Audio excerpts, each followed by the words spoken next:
Wait, it's not that deep.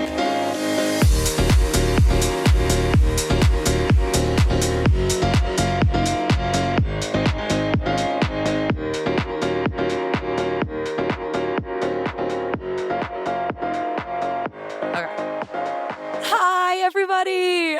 Welcome back to Not That Deep. I am so excited to be recording on video for the first time in an official studio by myself. I feel like I can show off how limber I am. I could show my aloe socks a little bit, just have more freedom, creative liberty. And let's face it, at the end of the day, people are starting to watch podcasts now. And if I don't get off the train, I'm going to be stuck on it forever in an audio format. And that's okay because I know that my dad's going to be listening and my mom's going to be listening. But, there will come a day when I want to reach a larger audience. And so why not start today on Valentine's Day? If you're watching this, if you're listening to this, it is no longer Valentine's Day. It is now Tuesday because that's when this is going to drop. But today is Valentine's Day. And I just want to quickly and respectfully ask people to stop posting their ugly boyfriends. I think that it's awesome. I'm someone that I'm so fond of love. I love showing love. I love giving love. I love posting love. Pretty love. I think that some bitches out here are like, I have a boyfriend and let me post him. But before you do that, just think about the other people that are impacted by this sort of action of yours. And I would just ask that you refrain for a second. I miss Valentine's Day when I was a child. There was such a community aspect to it, right? Everyone got their little Valentines, everyone was included. You ate those shitty candy hearts that actually tasted so bad, but you convinced yourself that they were good. Your mouth was like red, you were just like sucking off Elmo. I miss those days. Now it's like community. I am searching.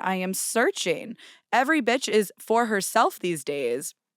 And that's okay because what would you even do if you were trying to foster that community in a work sense? If I brought Valentine's to work, I think HR would have to have a word with me. I wouldn't really want. Then it's like, what if you do have a work crush and they're in a relationship? Are you giving them a Valentine? That's offensive. Like if I had a boyfriend, hypothetical, if I had a boyfriend and he came home with a Valentine from his work wife, like I would end it right there. But what if it was platonic and she got one for everyone, even like the creepy 60-year-olds who are still doing their job the way that they did when they were in their 20s, power to them. Valentine's Day is fun. I woke up to a text from my mom, from my dad, and that was it. Friends, did you want to reach out? I think that was bold of you to assume that I was taken care of, but that's okay. This podcast is not about me being single whatsoever. This podcast is about having fun and taking the mundane things and making them hysterical, and also taking the big things that are maybe not so hysterical and making them funny. So welcome to Not That Deep. I'm so happy that you're joining me. There's a lot going on, and I would be remiss if I did not talk about the jacket that I'm wearing right now. Dana, was it your grandpa's?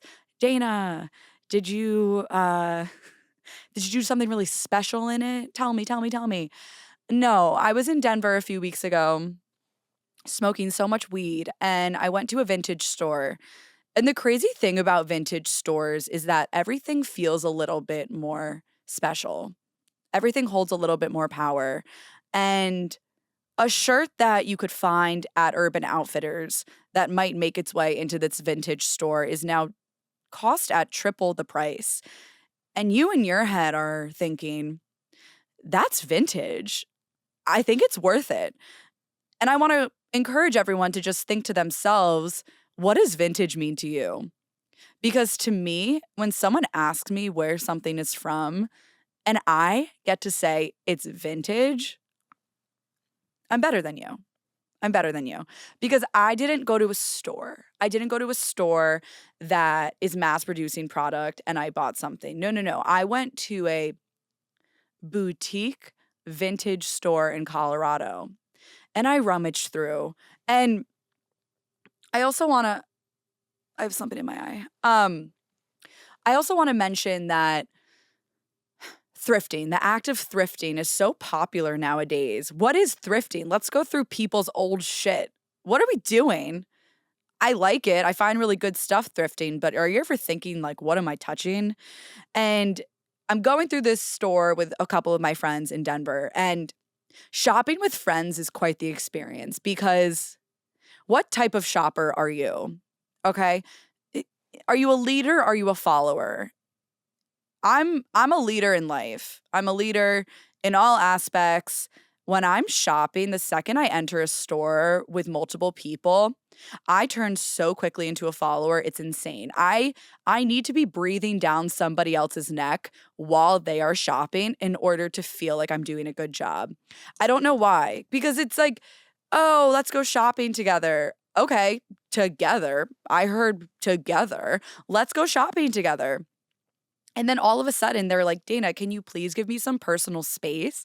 And it's like, I'm so confused. I thought you wanted to do this with me. And I think that also you need to be surrounding yourself with people who are hyping you up because when you try something on and you're like, "This looks so good." And then you go out to your friends and they're like, "Anything else?" What am I supposed to do with that? That is disgusting. If I feel good in something, you're gonna know the second you see my face, and then you need to hype me up like no one else has ever hyped me up before. Similarly, or rather dissimilarly, if I look so disgusting in something, I want you to tell me. Because sometimes we can't see it for ourselves, but sometimes you also just need the justification from a friend. If you feel disgusting in something or if something is really ugly that you actively grabbed from those shelves and were like, "You're coming into the dressing room with me." I I think that you can show them. It's almost like a sense of shame. Like when you try something on that you don't feel great about and you come out in the dressing room and you're like, you're speechless. And then your friends try to make you feel better and they're like, "Wait, what if you wore like a bag over it?" And it's like my new one. And it's like, "No, like a trash bag." That's the sort of thing that sometimes you need from them too. So I'm shopping in Denver. I'm breathing down my friends' necks. And I thought, why don't I venture off by myself? I think this is a really good learning moment for me. And took a deep breath and I went into a separate section without them. And lo and behold, was this jacket. And red is my color. Red is my color, not only for Valentine's Day, just in general.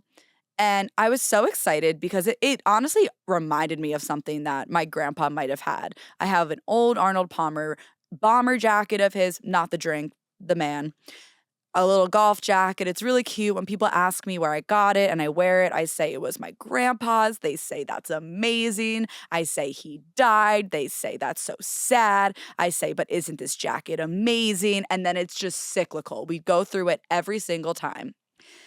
And I see this jacket. It reminds me a little bit of him, but to be completely fair, I just liked the jacket. And that's okay too. You don't always need to have an emotional affiliation with every single thing that you try on.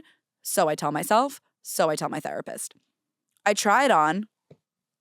OJ Simpson is squirming in his boots. Like, this jacket fit me so well. The jacket does fit. You cannot acquit. I needed to have it. So I go to check out, and I wasn't even worried about what it meant, what it said, where it was from, the history.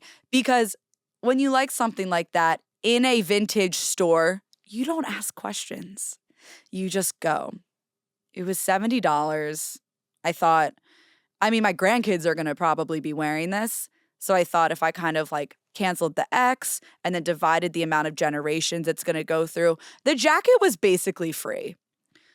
So she gives me a cute little bag that says like blah, blah, blah, vintage, framing it. I leave. All my girls are saying, "Dana, obsessed with that jacket." They're hyping me up. They love it. I feel good. Like, I'm feeling a little bit cocky, honestly.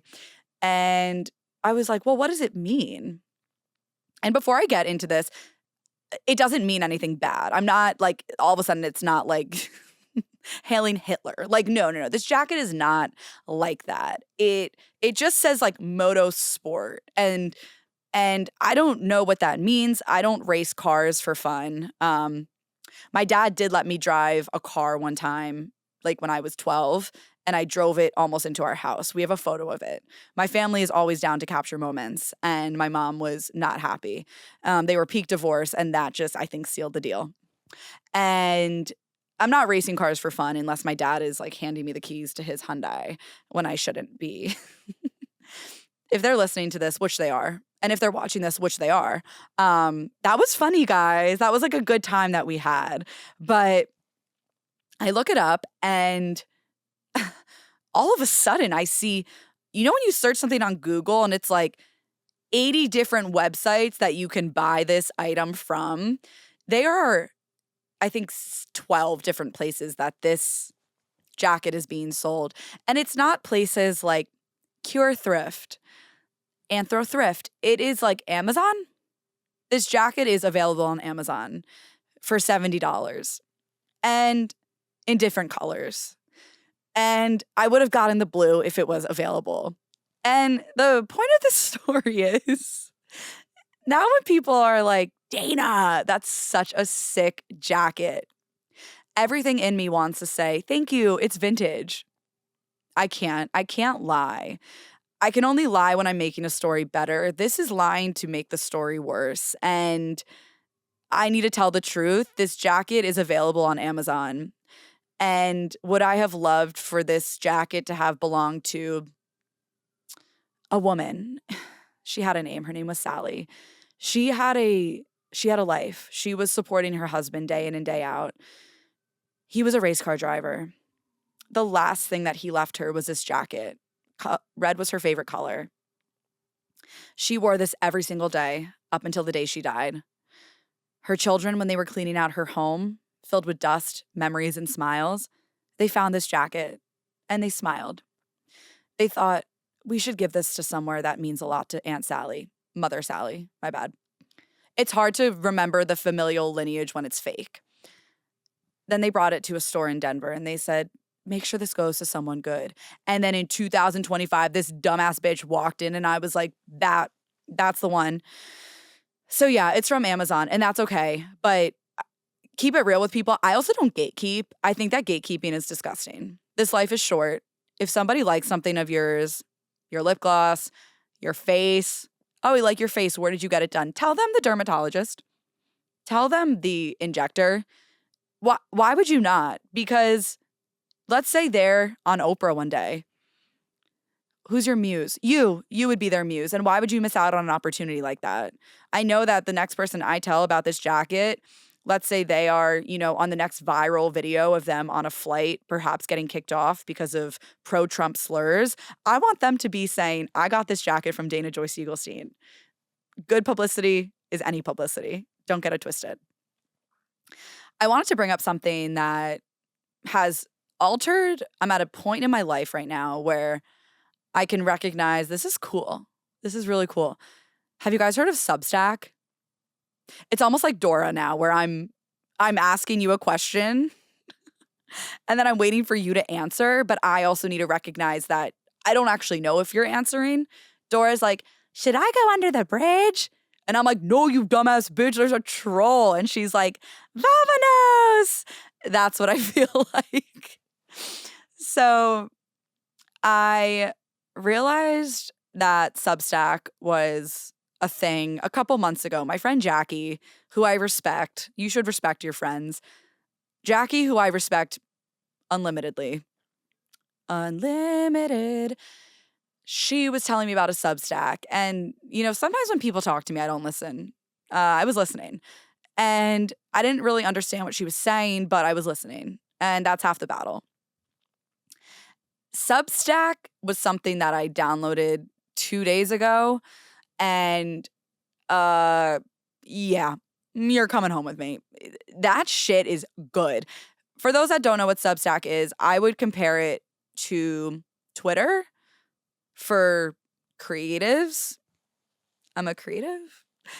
Twitter for creatives, like there's no racism on it. There's no bigotry. Misogyny is low. Is misogyny a word? I think so. Yeah. Thanks, Chris. You're like Googling. Misogyny unlimited. I mean limited. It is limited. It's somewhere. It's everywhere. There's something so safe about it, Substack. I don't know who invented it. I want them on the pod. I'm obsessed with it because it's a healthy mixture of Twitter where people can post their thoughts, you can retweet, you can reply, but you can also write articles and you can share articles and read other people's articles.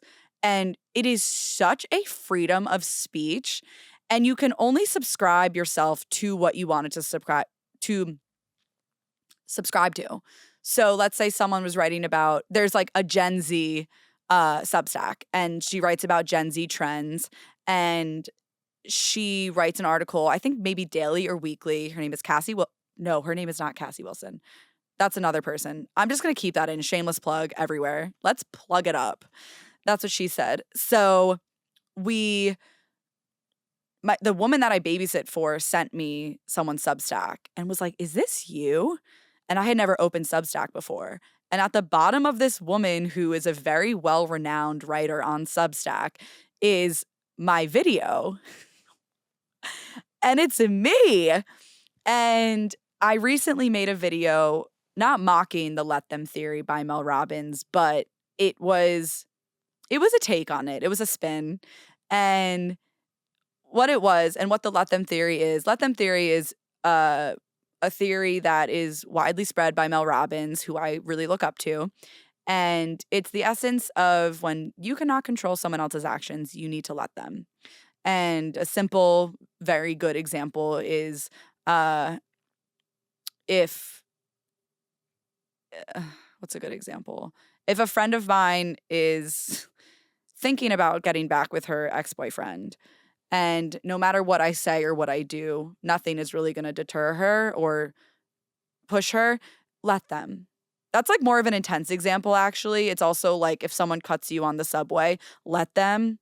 Let them. If someone throws an apple at you at ShopRite, let them. It's not always realistic, but let them. And so I wanted to do my own spin on it because let them is possible to an extent. You can't just let them like all the time. And so I wanted to make a video of me doing it because I was at a Super Bowl party and my friend's mom had the Let Them book out and it was displayed, and in big letters it's let them, and the whole night we kept being like let them and it just is funny. I don't know, try it. You might actually find truth in it. Of you might be mocking it, but let them. It's pretty freeing. And I thought that'd be a funny video to make, and so I had my friend make it for me. And one of the examples that we filmed was, Dana, the IRS is coming after you. My response was, let them. That was funny because I made about 5 other examples where I did my own let thems. And, you know, what they don't tell you about putting videos out there is like, you might want to look good.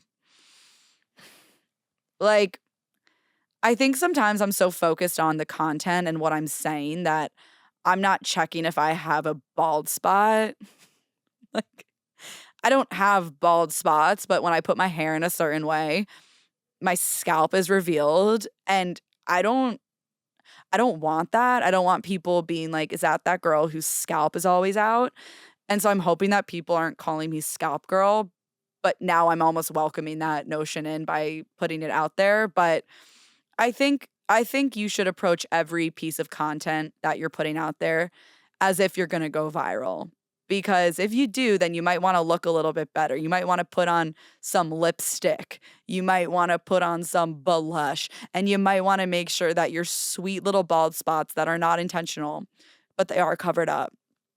And I went viral. Going viral is crazy because I used to think that I was going viral when I got like 18 likes on Instagram from someone I didn't know. And I was like, am I going to start acting differently? Are people going to start using me? What's the vibes? And then I went viral to the point where I couldn't not get a like every 2 minutes. And it's a little scary.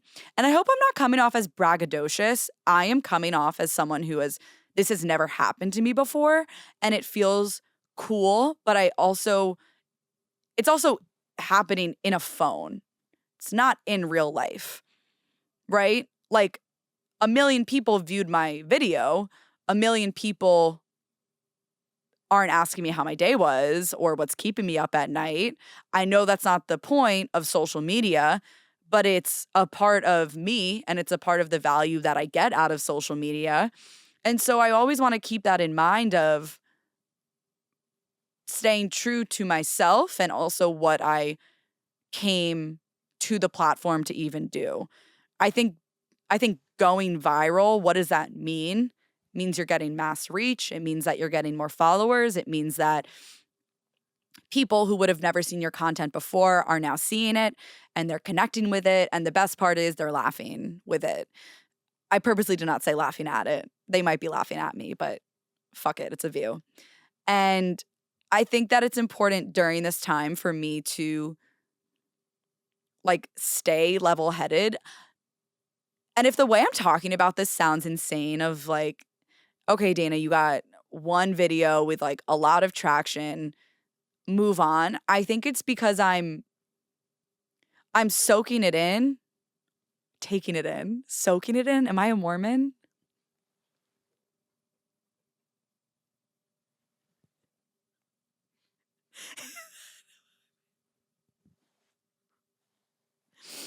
That's insane. I'm soaking it in. Ugh. Mormons love to soak. Okay. And then people have to be like, do you know what soaking is? And they're like, no, what is it? Okay. Soaking is like basically how every normal American lost their virginity. So I don't know why we're putting this on the Mormonistas. So, right? So I am taking it in and I'm trying to just like, nothing's really coming from it. Different people are posting it, they're reposting it. But the best part about it is twofold. The best part about it is one, Mel Robbins commented on it. So the person that this was inspired from saw this when it only did not have a lot of views, which means that my videos are getting seen. And that's impressive. And that's for anyone who is putting their videos out there. Never assume that people are not seeing this, because if you have 40 views, that might not seem like a lot to you, but that's 40 people. Picture, I just saw TikTok on this, so I'm not, copyright infringement. Picture you're presenting to 40 people. 40 people are listening to you. 40 people are connecting with you. Okay, 17 people sent that to someone. 17 people are connecting with your video and sending it to someone of saying, hey, this is funny, or this is so us. Is that not what the point of this is? That's the point. And so Mel commenting was sick, but I'm taking that for what it was. It was really cool. I'm not expecting something else to come from it. I'm not expecting someone else to hop on the bandwagon and comment on it. I'm appreciating that. And I'm so joyous that that happened. And that was really cool. The second best part of this is people that I know and that I don't know telling me that they're proud of me and that I made them laugh. Because ever since I was out that motherfucking womb, ever since I started kind of realizing that my humor could connect to people, I didn't want to stop. And my sole purpose of the podcast, stand up, friendships, relationships is humor. And at the deep of that, at the core of that is this deepness that's bringing us all together, because life is really hard and life is really tough. And you never, never know what somebody else is going through when you bump them on the subway or when you run into them, an old friend that maybe you don't know everything that's going on in their life like you used to. We're all going through something, but we can't always know how to help everyone. But what I have control of and what I know can help make someone's day a little bit better is laughter and humor. And I am going to forever use that. and use that to my advantage and try to help people because it's my favorite thing to do. And so what this video meant to me is that going viral means that I reached a lot of people and I made a lot of people laugh. And if that's all that comes from it, I am a happy, happy little clam. And not getting so wrapped up in the numbers. And what do the numbers mean? What do they mean to you? If you see someone with a lot of followers, what does that mean to you? To me, it means that they have content that people are connecting with. Doesn't mean they're a good person. Doesn't mean that they're a good friend or that they're a good sister. What my count means to me is that I'm doing my best to connect with people, and if it clicks, it clicks. If it doesn't, I know that in my heart I'm doing what I love and I'm staying true to that. And how this is all wrapping, I always come full circle. How this is coming full circle is we're wrapping back to Substack, right? So when I got sent that article of myself doing the let them mockery spinagery, at the end, I was like, what? I'm in an article? I mean, this is sick. What is this platform? Immediately, I was like, is this USA Today? Because what is going on right now? And it was someone's Substack. And you have the ability to educate yourself, educate others on whatever you want. And people are not forced to listen to you or to read what you write. They have to subscribe to it. So I was reading this woman's article and it reminded me a lot of what I used to do in college, which was party. No, I'm just kidding. Do drugs, soak. I reminded me a lot of this thing that I used to write for called The Odyssey. And The Odyssey was just this platform where different college students could come and write for it. So it was content that at the time I didn't know made a lot of sense for where I was headed, but it was content at the time that I just thought it was funny.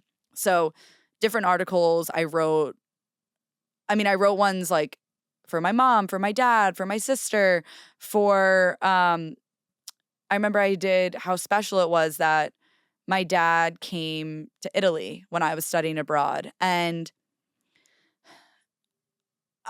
I loved that I had an outlet to write about this experience. And I remember when my dad came, and if you've listened to the podcast, you know this, my dad is completely fine with, what am I saying? He is healthy to an extent. My dad has multiple sclerosis and he is treated for it and he is under amazing care. But him coming to Italy and him being able to hike with me, the appreciation that I feel every day is unmatched for life's gifts. I don't know if that sentence made sense, but I'm going to listen to it back. And whether or not it did or didn't, I'm still going to keep it. I just sometimes say things that don't make sense. And then I assume that other people that are listening are like, that didn't make sense. But I'm talking so fast that you don't even have a second to register, like, that didn't make sense. So I remember being overwhelmed with emotion of how grateful I was that he was able to do this with me. And I wrote an Odyssey article about it. Did anyone read it? I don't know. I don't care. It was for me.